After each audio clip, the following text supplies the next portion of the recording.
there's been so much misinformation about Rasta, and as time goes on, Rasta gets fuzzier and fuzzier to the mainstream world.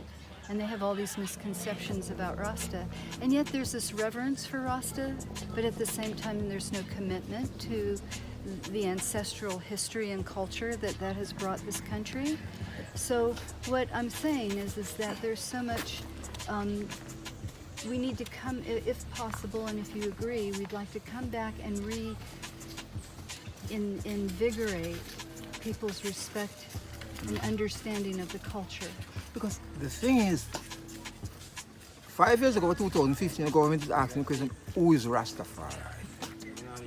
Oh my goodness.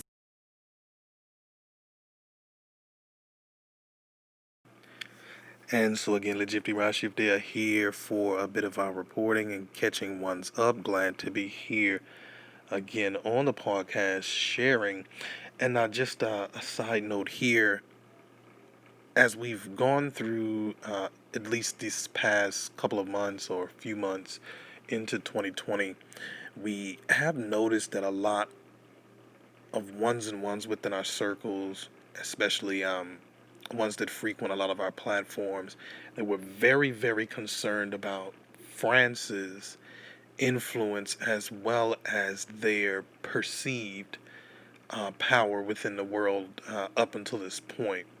And though there were a lot of reports that had came out, or certain segments, especially within the mass media, that were directing a lot of the conversation in one direction, I did my best to reassure certain ones that a lot of what had been pushed out in the mass media wasn't exactly accurate or even to the point, showing the fullness of the reality.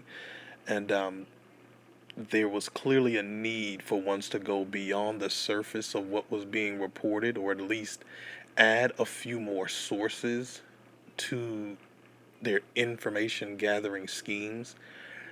And ones may have taken it one way or another, but surely I, meant no ill intent or malice towards certain ones who may or may not have been offended. I've made a lot of my points clear to ones, and hopefully, they not only come around to what I shared with them, but also they definitely do the research for themselves and gather that information and hold it so that they, again, can be brought up to speed on where we are internationally in the sense of, all of the wake of this biohazard situation.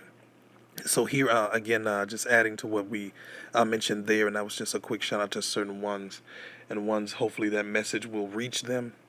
But here from Foreign Policy, entitled U.S. Tussles with France and the UN over counterterrorism efforts in West Africa, subtitled here by one Robbie Grammer and Colum Lynch from May 21st, 2020. The Trump administration seeks to put an American in charge of the UN mission in Mali. And the report reads on as such: for more than 3 years, the Trump administration has questioned the value of a multi-billion-dollar peacekeeping mission in West Africa, touted as a bulwark against the region's terrorist networks.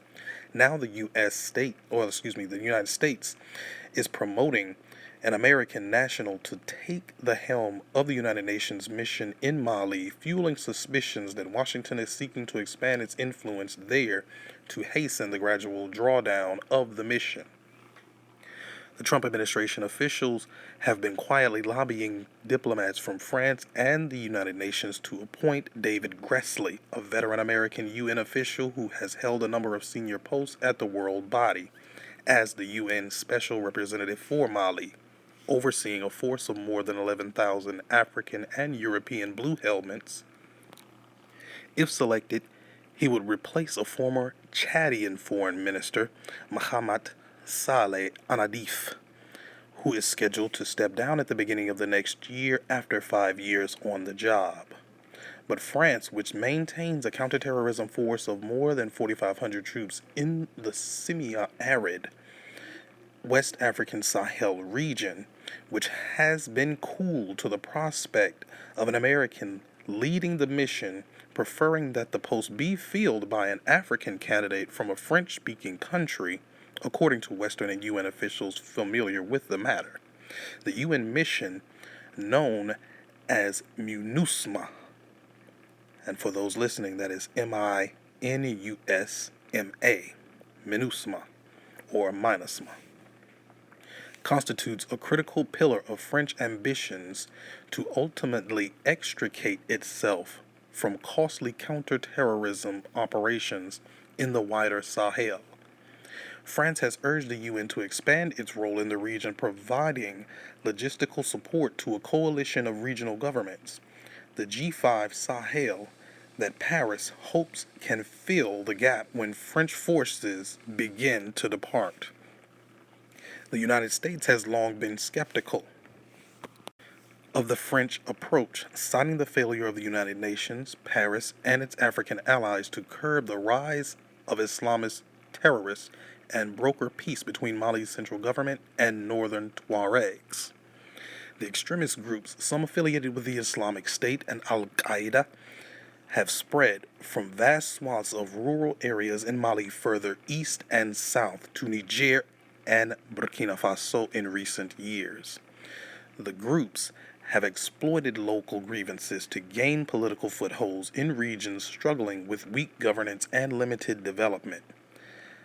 Violent incidents in the region linked to extremist groups have doubled every year since 2015, despite billions of dollars of international aid and military assistance to regional governments to quell the violence. It has led to growing frustration in Washington with the UN mission, both its steep price tag and its leader, Anadif.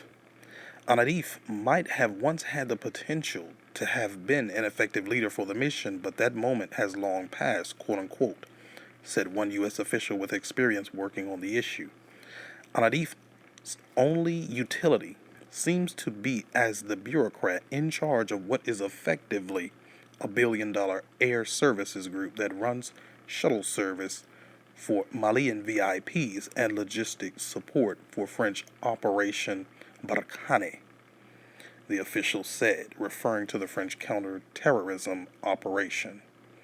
Other than that, he hasn't achieved any of the political objectives that are the reason for having MINUSMA in the first place.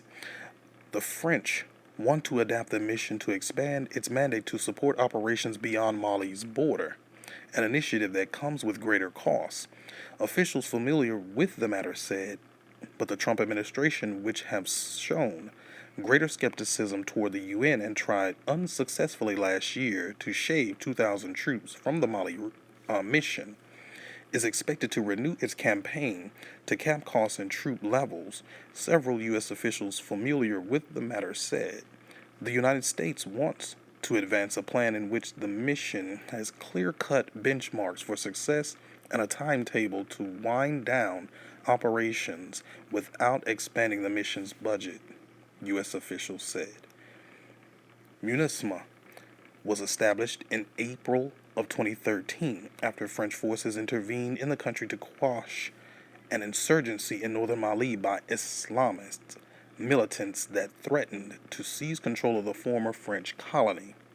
The United Nations' deadliest mission, which has lost some 209 blue helmets in the line of duty, is charged with stabilizing the country's northern and central regions and brokering an elusive peace deal between the country's ruling elites in Bamako and the northern Tuaregs.